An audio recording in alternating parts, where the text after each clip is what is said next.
ce jour, nous parlerons de Nicodème. Nicodème et Jésus. Dans l'Évangile de Jean, au chapitre 3, versets 1 à 21. Or, il y avait parmi les pharisiens un homme du nom de Nicodème, un chef des Juifs. Il vint de nuit trouver Jésus et lui dit : « Maître, nous savons que tu es un enseignant envoyé par Dieu, car personne ne peut faire ces signes miraculeux que tu fais si Dieu n'est pas avec lui. » Jésus lui répondit : « en vérité, je te le dis, à moins de naître de nouveau, personne ne peut voir le royaume de Dieu. » Nicodème lui dit : « Comment un homme peut-il naître quand il est vieux ? Peut-il une seconde fois entrer dans le ventre de sa mère et naître ? » Jésus répondit : « en vérité, je te le dis, à moins de naître d'eau et d'esprit, on ne peut entrer dans le royaume de Dieu. Ce qui est né de parents humains est humain, et ce qui est né de l'esprit est esprit. Ne t'étonne pas que je t'ai dit, il faut que vous naissiez de nouveau. Le vent souffle où il veut, et tu entends le bruit, mais tu ne sais pas d'où il vient, ni où il va. C'est aussi le cas de toute personne qui est née de l'esprit. » Nicodème reprit la parole et lui dit : « Comment cela peut-il se faire ? » Jésus lui répondit : « Tu es l'enseignant d'Israël et tu ne sais pas cela ? En vérité, je te le dis, nous disons ce que nous savons et nous rendons témoignage de ce que nous avons vu. Et vous ne recevez pas notre témoignage. Si vous ne croyez pas quand je parle des réalités terrestres, comment croirez-vous si je vous parle des réalités célestes ? Personne n'est monté au ciel, sinon celui qui est descendu du ciel, le Fils de l'homme. Et tout comme Moïse a élevé les serpents dans le désert, il faut aussi que le Fils de l'homme soit élevé, afin que quiconque croit en lui ne périsse pas, mais qu'il ait la vie éternelle. En effet, Dieu a tant aimé le monde qu'il a donné son Fils unique, afin que quiconque croit en lui ne périsse pas, mais ait la vie éternelle. Dieu, en effet, n'a pas envoyé son Fils dans le monde pour juger le monde, mais pour que le monde soit sauvé par lui.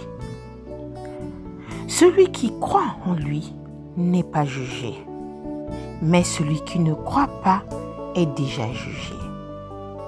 Mais celui qui ne croit pas n'est pas jugé, parce qu'il n'a pas cru au nom du Fils unique de Dieu.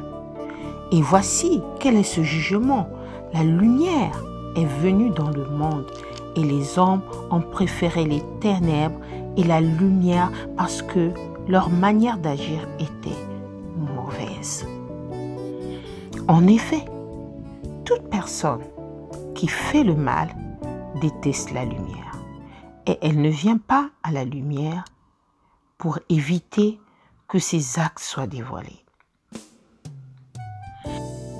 Mais celui qui agit conformément à la vérité vient à la lumière, afin qu'il soit évident que ce qu'il a fait, il l'a fait en Dieu. Amen.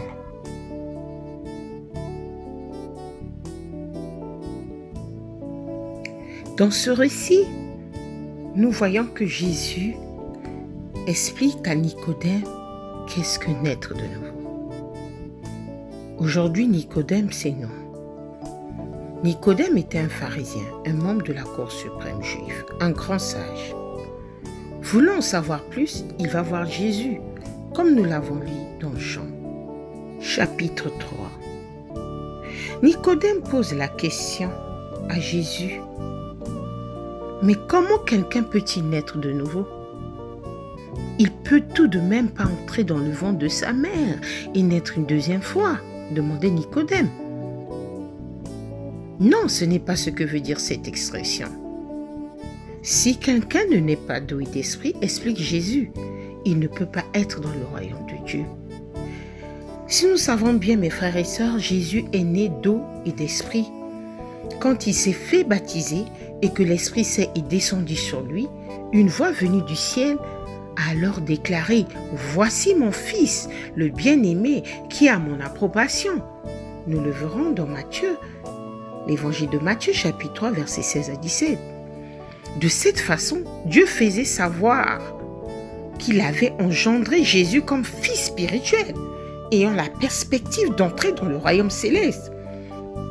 Plus tard, à la Pentecôte de l'année 33, l'Esprit Saint sera répandu sur les disciples, également baptisés, qui naîtront ainsi de nouveau, en tant que fils de Dieu, engendrés de l'Esprit. Nous le voyons dans Acte 2, Acte 4. Pour Nicodème, mes frères, ce n'est pas facile. Aujourd'hui, Nicodème, c'est nous. Pour Nicodème, ce n'était pas facile de comprendre que Jésus lui enseignait sur le royaume. Nous avons plusieurs chrétiens qui ne comprennent pas. Ils acceptent, mais des fois, ils ne comprennent pas. Mais Jésus lui dit, il dit à Nicodème, alors plus son rôle en tant que fils humain de Dieu. De même que dans le désert, Moïse a enlevé le serpent, de même le Fils de l'homme doit être élevé pour que tous ceux qui croient en lui aient la vie éternelle. Autrefois, les Israélites qui s'étaient fait mordre par des serpents venimeux devaient regarder le serpent de cuivre pour avoir la vie sauve, comme nous le lisons dans Nombre 21:9. Pareillement, les humains doivent exercer la foi dans le Fils de Dieu. Nous devrons exercer la foi dans le Fils de Dieu, mes frères et sœurs, pour être libérés du péché et de la mort et obtenir la vie éternelle. Nous signons le rôle plein d'amour de Dieu.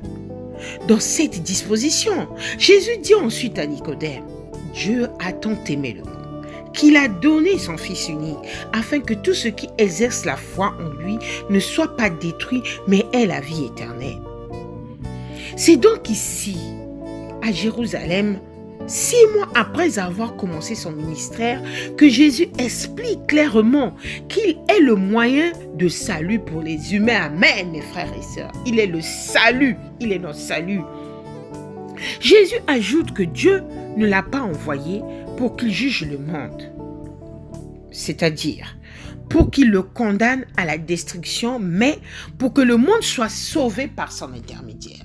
Nous sommes sauvés par le sang de Jésus-Christ. Par crainte, Nicodème est venu voir Jésus de nuit. Il est donc intéressant que Jésus termine ainsi la conversation. Voici sur quoi se fonde le jugement, la lumière, c'est-à-dire Jésus, par sa vie et ses enseignements, est venu dans le monde. Mais les hommes ont aimé les ténèbres plutôt que la lumière, car leur action était mauvaise. Car celui qui pratique des choses détestables a de la haine pour la lumière et ne vient pas à la lumière, afin que ses actions ne soient pas dénoncées. Mais celui qui fait ce qui est juste vient à la lumière, afin qu'il soit évident que ses actions ont été accomplies en accord à la volonté de Dieu. C'est maintenant à Nicodème, ce pharisien et enseignant Israël, de réfléchir à ce qu'il vient, d'entendre sur le rôle de Jésus dans le projet, mes frères et sœurs. Jésus a un grand projet pour nous, c'est que nous ayons tous la vie éternelle. L'expression « naître de nouveau » désigne un nouveau départ dans les relations entre Dieu et nous. Dieu adopte ceux qui sont nés de nouveau comme ses enfants. À l'instant où nous sommes ses enfants, nous obtenons un nouveau statut et nous devenons membres de la famille de Dieu.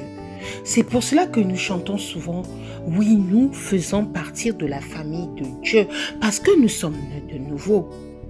Pourquoi une personne naît-elle de nouveau? Jésus a déclaré « Si quelqu'un ne naît pas de nouveau, il ne peut pas voir le royaume de Dieu. Une personne qui ne naît de nouveau peut donc régner avec Christ.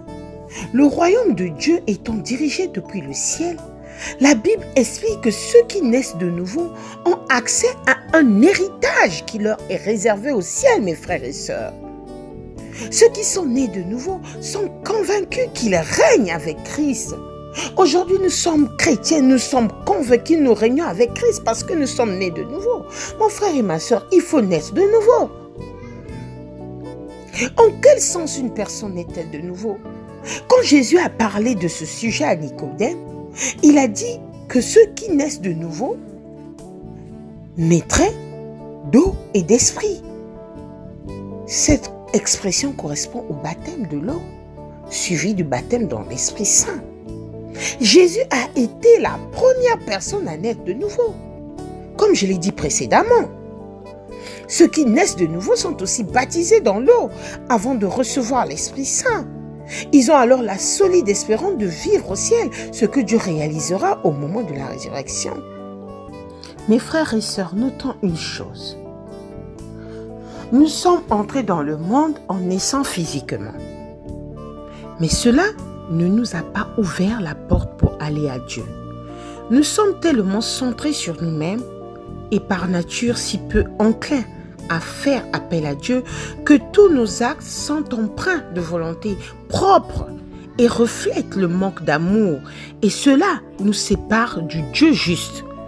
Par notre propre force, nous ne pouvons pas franchir ce fossé. La Bible le nomme péché. Si personne ne nous y aide, nous sommes pour toujours exclus de l'univers de Dieu. Seul celui qui est né de nouveau, dit Jésus, peut voir le royaume de Dieu et y rentrer.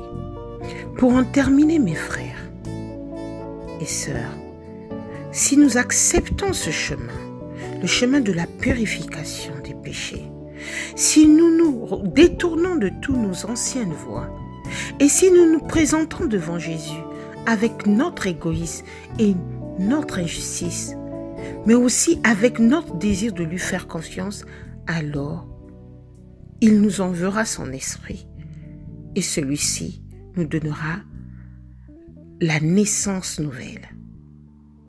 Que Dieu nous bénisse tous. Amen.